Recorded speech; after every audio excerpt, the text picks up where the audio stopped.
Hi, this is Dr. Coucher. I will be presenting nutrition for your pharmacology course. All right, so let's look at some general concepts for vitamins. They're organic minerals. There's justification for vitamin supplements such as needed for metabolism, growth, and healing. Um, these organic substances are important and necessary for our bodies to complete normal metabolic functions. It also promotes our tissue growth, and it's great for healing. This is why you're going to see a lot of different vitamins, different ways that we administer vitamins, and you probably have seen some of that working as LPNs. But you're definitely going to see so much more of that as working as an RN that you're going to be doing yourself. There's populations that are definitely in need of increased vitamin usage, those with rapid body growth, so we're talking about pediatrics, those who are pregnant or breastfeeding, those with inadequate diets, those with malabsorptive tissues, and those who have debilitating illnesses. So, adequate intake, AI, is the amount determined to be sufficient or in the absence of scientific information. The AI is based on data about the levels of vitamin intake that seem to maintain a healthy status. The estimated average requirement, the EAR, is the amount thought to provide a sufficient intake in one half of a healthy person's in a defined group.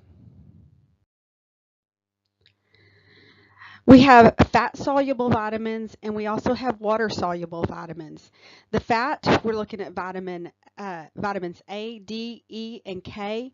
These are metabolized very slowly. They're stored in fatty tissue, the liver, and the muscle. It's also excreted in the urine at a very slow rate.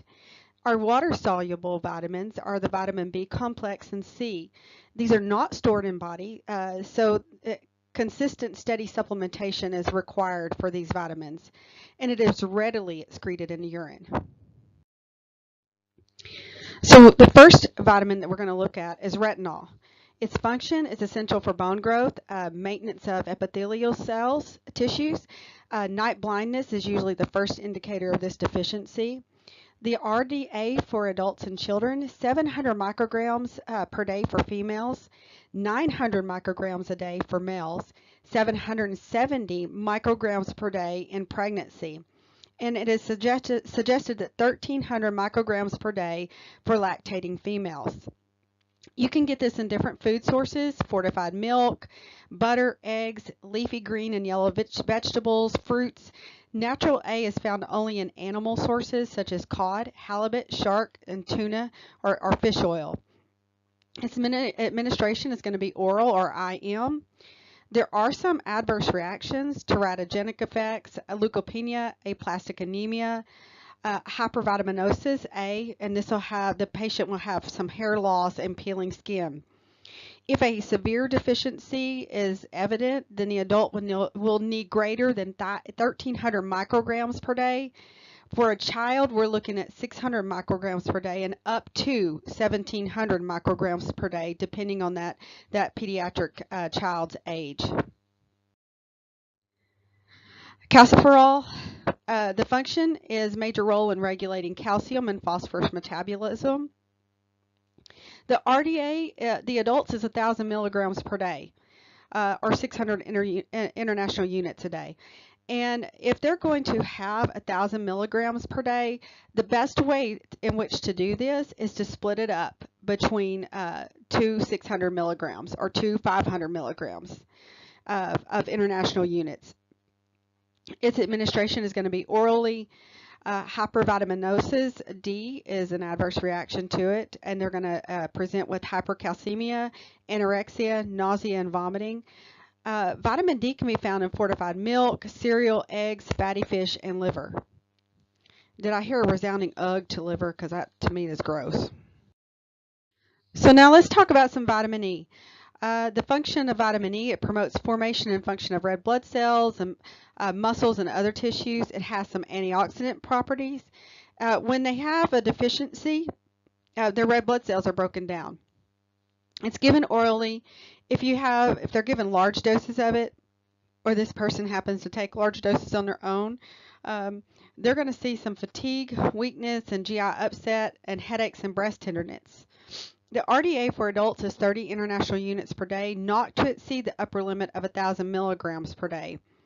There has been some research into the possibility of this decreasing cardiovascular disease, but it's not proven.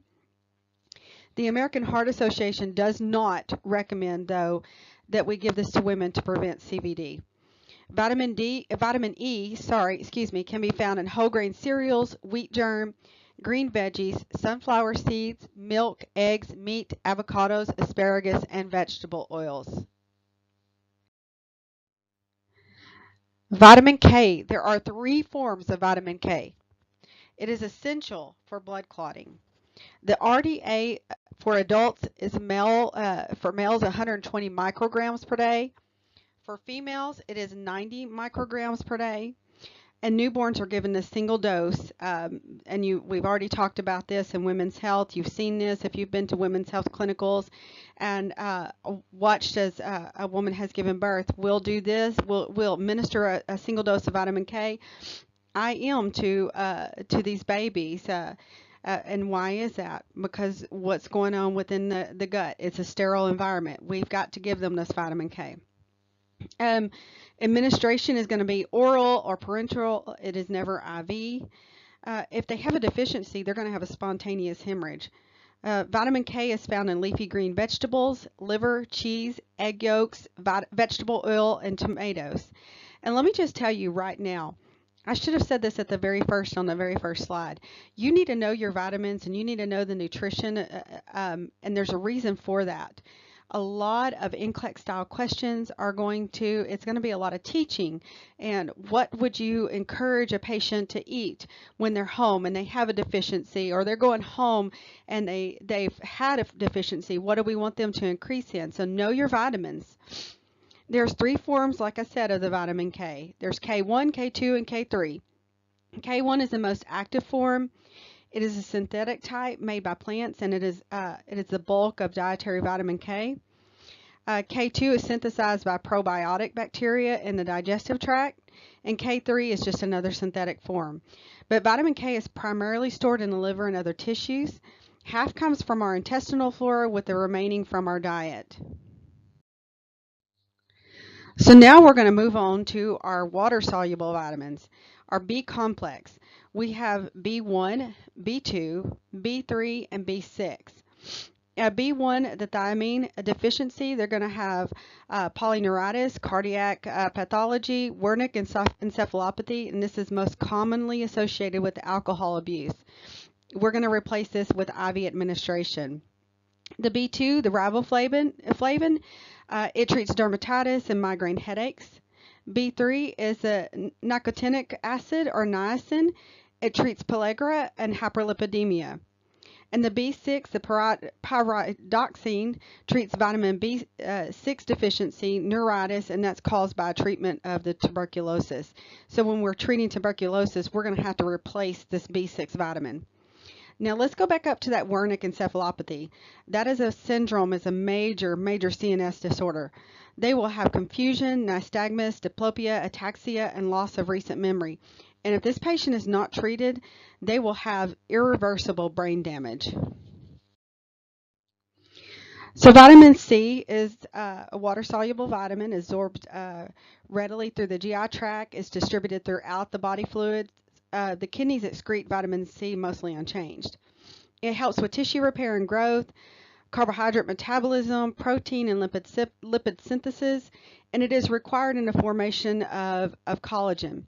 The RDA, adult and child, 75 milligrams a day for a female, 90 milligrams a day for a male, 85 if the woman is pregnant, 115 milligrams a day for lactating women.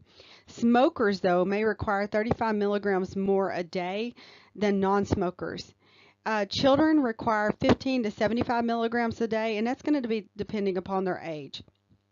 It is given orally if we do mega doses of it, and you'll hear people, I have a cold, I'm going to take a massive dose of vitamin C. Well, guess what? You're probably going to end up with some GI upset, some diarrhea, and you might have some crystal urea. But we also have to reduce this dose gradually. We want to avoid a rebound deficiency in the patient. Folic acid, we know from Women's Health that folic acid is very important. Um, causes of deficiencies would be chronic alcoholism, poor nutritional intake, malabsorption syndromes, pregnancy, and drugs that cause inadequate absorption, like barbiturates, or folic antagonism, and that is methotrexate. If you know a patient, and we can talk about women and spontaneous abortions, or if they have gone in within 8 weeks of finding out they're pregnant, and there is no fetal heartbeat, then we will give them methotrexate so they will expel the contents.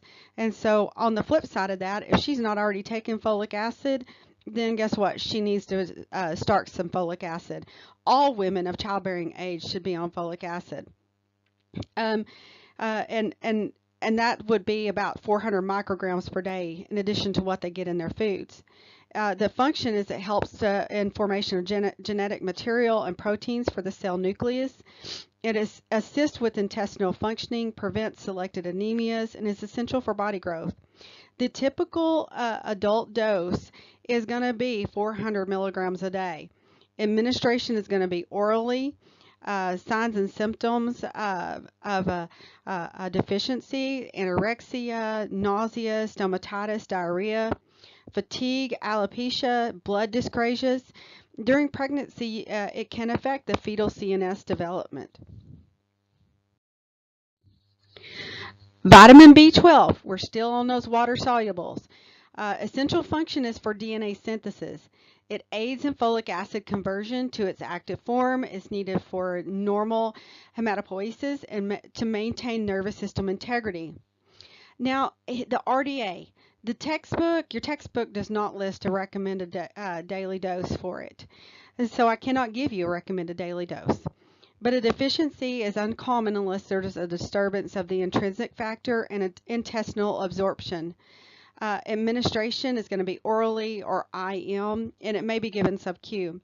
And I'll tell you on another side, if you're a gastric bypass patient or you are a gastric sleeve patient, anybody who has a malabsorption can take vitamin B12 to help. Now, I've had gastric bypass and I've never had any problems with B12, but there are many patients out there who have had these types of surgeries that do have this problem, so they have to take this on a regular basis. Okay, so we can't talk about all these vitamins without bringing our nursing process in. We have to do our assessment. We have to do our nursing diagnosis. We need to do our planning. Encourage eating a well-balanced diet. Take vitamin supplements as prescribed. Assess the patient's knowledge of vitamins contained in food sources. Nursing interventions, we want to do patient teaching. We want to look at cultural considerations, and we have to reevaluate. Is what we were doing, is our encouragement, our teaching working? Now, the nursing process is found on page 182 and 183 in your textbook. And this is the new edition 9 textbook. So be aware of that. Common nursing diagnoses: nutrition imbalanced, knowledge deficient, decision making, and readiness for enhanced learning. I highly encourage you to take a look at your nursing process as it pertains to the vitamins. So now we're going to take a look at our minerals. The minerals in our body: iron, copper, zinc, chromium, and selenium. So one of the most common ones that we have to replenish are iron, and it's vital for hemoglobin regeneration. Foods that are high in iron: liver, lean meats, egg yolks, dried beans, green vegetables, and fruit. Iron deficiency, they're going to be anemic. Some signs and symptoms: fatigue, weakness, shortness of breath, pallor, and a risk of increased GI bleeding. The recommended daily allowance prophylactically is 300 to 324 milligrams per day. You know that we give it orally. And if there's an iron toxicity, adverse effects would be hemorrhage and shock. 60% of the iron in the body is found in hemoglobin, and one of the causes of anemia is iron deficiency.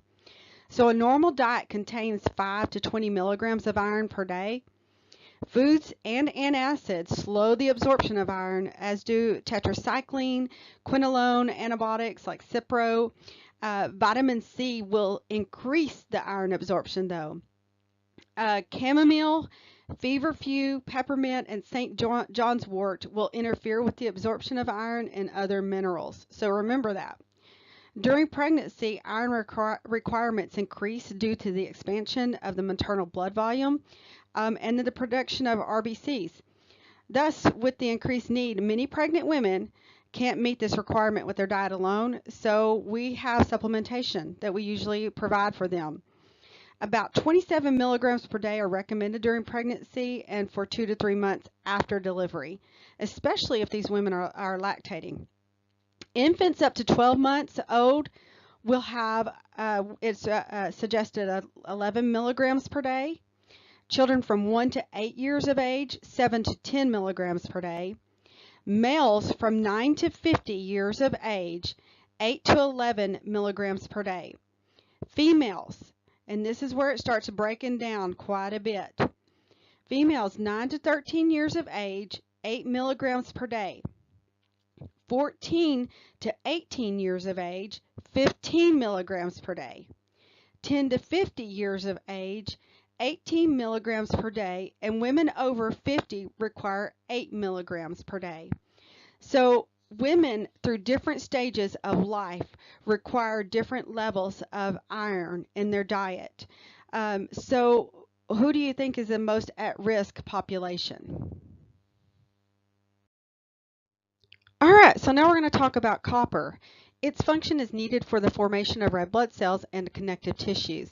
The RDA for adults is 900 micrograms per day. I did not find anything in your textbook that let us know what the RDA for pediatric patients were. So it may be one of those nutrients or minerals that's not have with it we do not have to replace in children. Foods that are high in copper, shellfish, liver, nuts, seeds, legumes, and cocoa.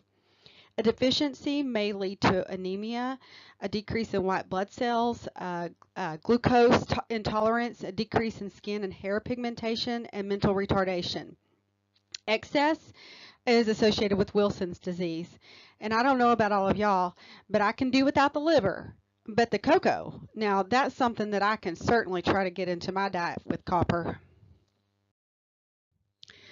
Zinc, its function is essential for normal growth and tissue repair, wound healing, taste, and smell. It is important to many enzymatic reactions. The RDA for adults is 8 to 11 milligrams per day. Foods high in zinc: beef, lamb, eggs, leafy, and root vegetables. Administration, we wait at least 2 hours after we administer an antibiotic before we give a replacement of zinc. Excess doses may cause copper deficiency, a decrease in HDL cholesterol, and weakened immune system.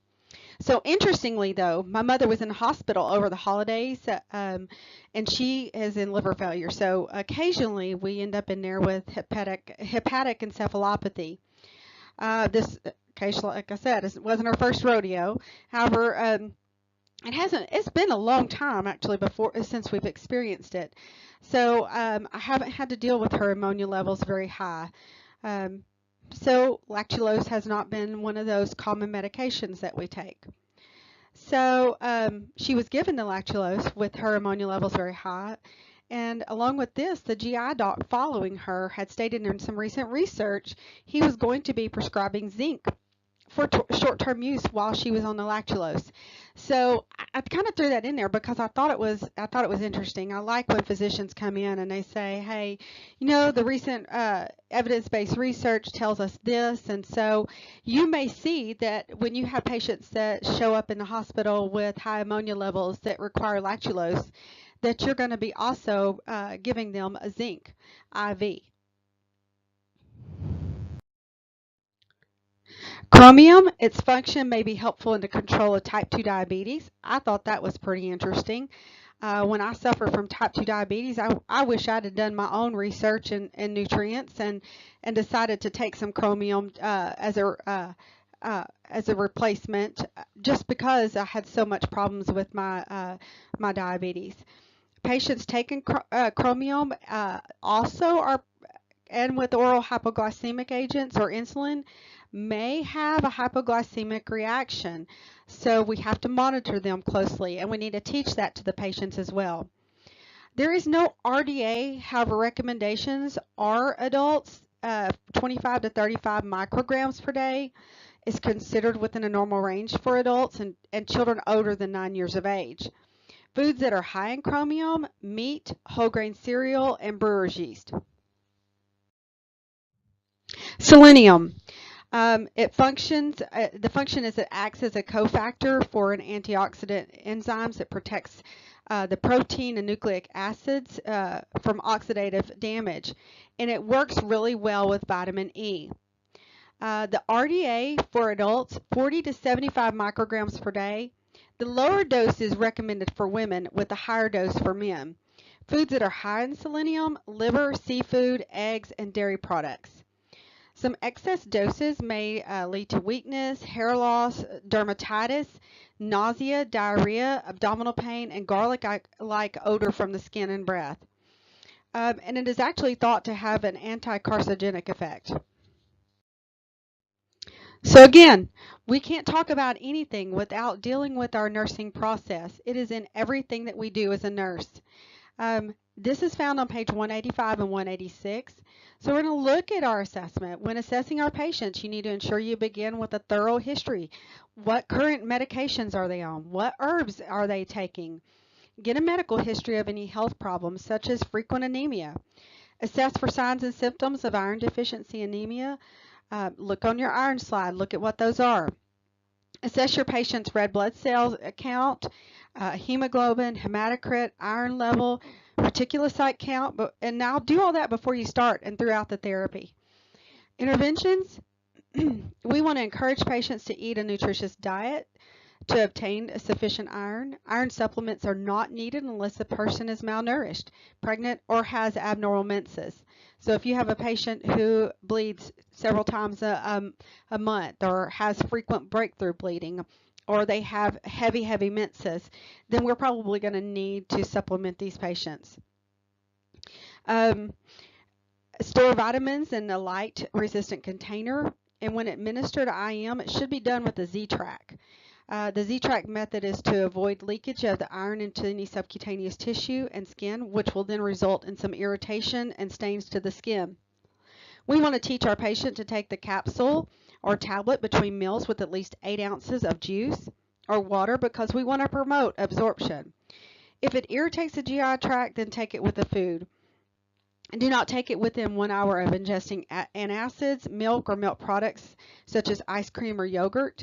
And one thing that I particularly like to do when I'm taking any type of medication that may cause me some GI upset, and I've told patients this, and I've told family members, maybe try taking it at night and see if you can sleep through some of those symptoms. All right, so now we're going to move into chapter 14, which is our nutritional support. Some of the things that we're going to be doing within the hospital setting on some really critical patients, and maybe not so critical, but just need a little extra boost. Some types of nutritional support: oral feeding, the patient can swallow, has a functioning GI tract, and oral nutritional supplements are okay for them. Enteral nutrition, the patient may have swallowing difficulties with the functioning GI tract though. And this is going to deliver the nutrition or fluid via the tube or into the GI tract. And then of course the parenteral nutrition. The patient then has a non-functioning GI tract, so this is why we're going to give it to them this way. Routes for enteral feeding: nasogastric, it delivers the food directly to the stomach. Nasoduodenal or nasojejunal delivers food after the stomach or below the pyloric sphincter. Gastrostomy delivers food directly into the stomach, and jejustomy routes delivers food after the stomach or below the pyloric sphincter. What are our factors for determining this route selection? The patient's condition, their preferences, their length of feeding, their physiological conditions, their tolerance and integrity of the GI tract. Okay, so this is just a picture showing you the routes for enteral feeding. I think you're typically going to see three majors there. The nasal, duodenal, nasal jejunal. You probably won't see that. I have not seen that in clinical yet. I'm not saying that it's not there. It may be, but that's not a very popular one that I think we see within Baptist. So enteral solutions. Polymeric is a milk-based, it's a blenderized foods, commercially prepared whole nutrient formulas.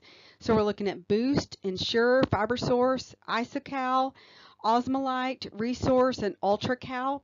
These may be used as tube feedings, meal replacements, or oral supplements.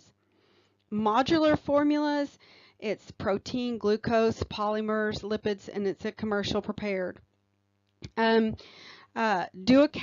MCT oil microlipid usually contains a single macronutrient such as carbohydrates, protein, or fat.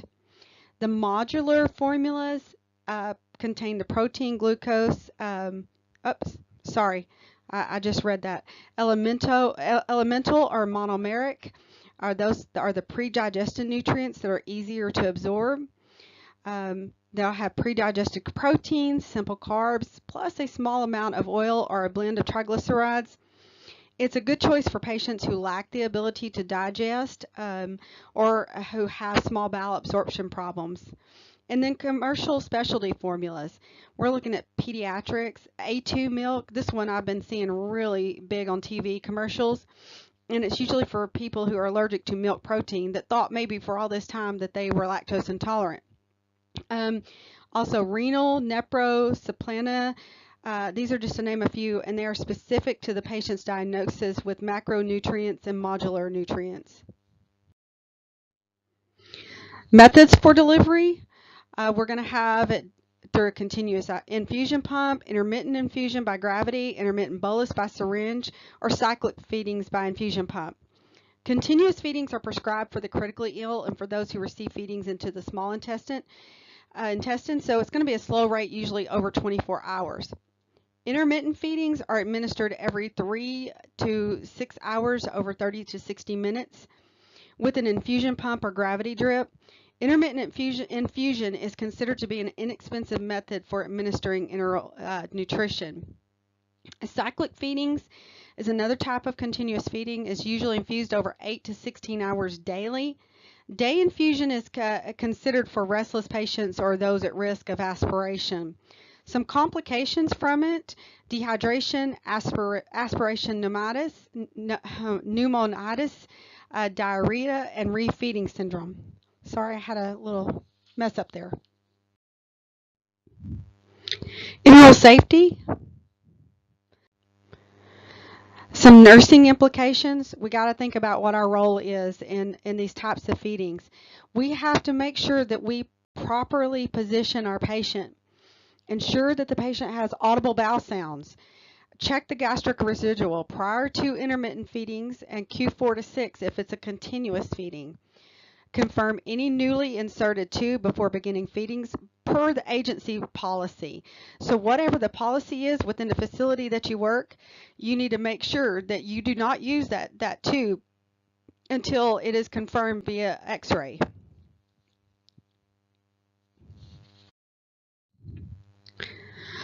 So what about enteral medications? Because we're going to give them in that manner. There are common mistakes that happen: drug incompatible with administration through a tube, failure to prepare that drug properly, use of faulty techniques. It can result in occluded feeding tubes, reduced drug effect, drug toxicity, harm, or death. These common mistakes can be avoided, and you have to know what you need to do. First of all, you need to check that drug compatibility. And here's a hint. If you do not know, most charting systems anymore have a tab that allows you to search for compatibility of drugs.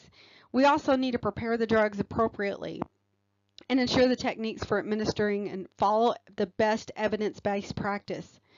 The result for failing to do these things is occluded feeding tubes, the reduced drug effect, drug toxicity, patient harm, or even death. And that's something that we don't want to incur in our nursing career. So make sure that you are following the evidence. Make sure that you're doing so in a manner that's correct, because we want to avoid any common mistakes. And we sometimes have people that will tell us, oh, it's okay to do it this way, but we don't need to do it according to the okay by someone else. We need to make sure that we're following the correct procedures.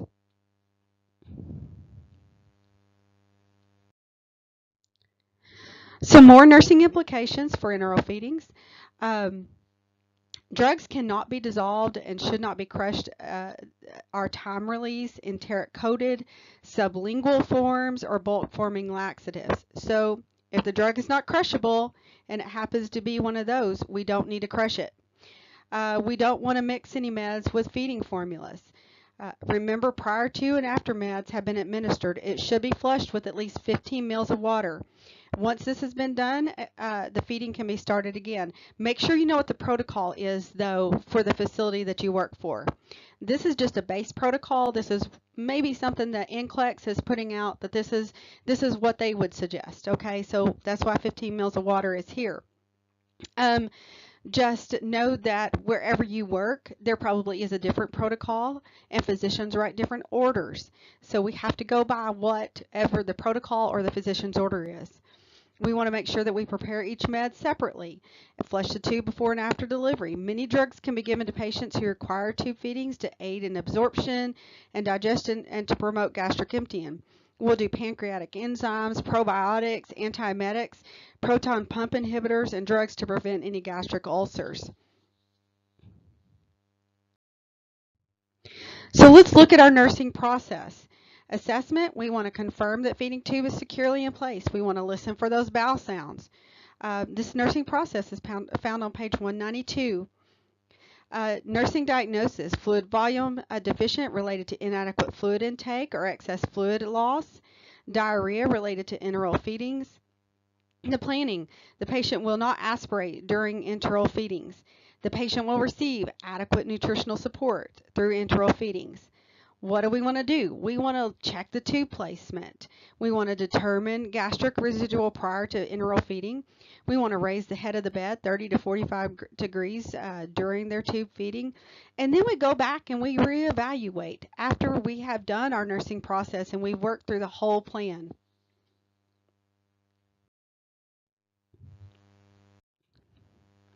So TPN.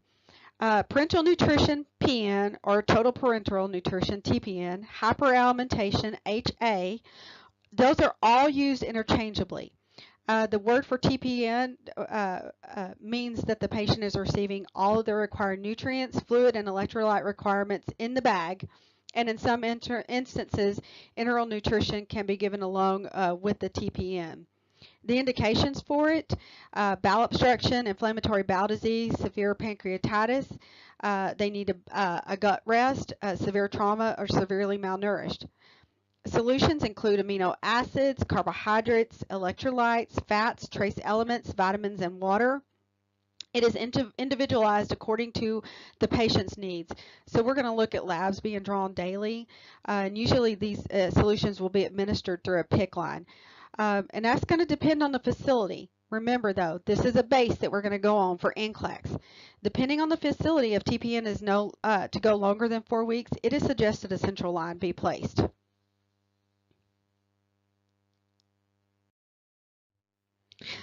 So there again, here is the nutrients that you can find within TPN. I know I just said this on the previous slide, but here it is in a breakdown.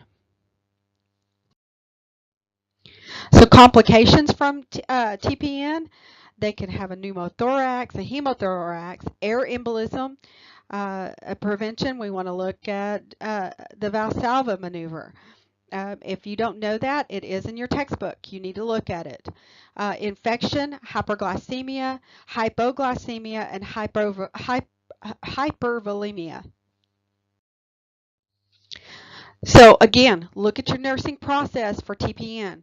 We want to confirm a baseline weight in our assessment. We want to look at what our lab results are. We need to look at those daily when a patient is on TPM.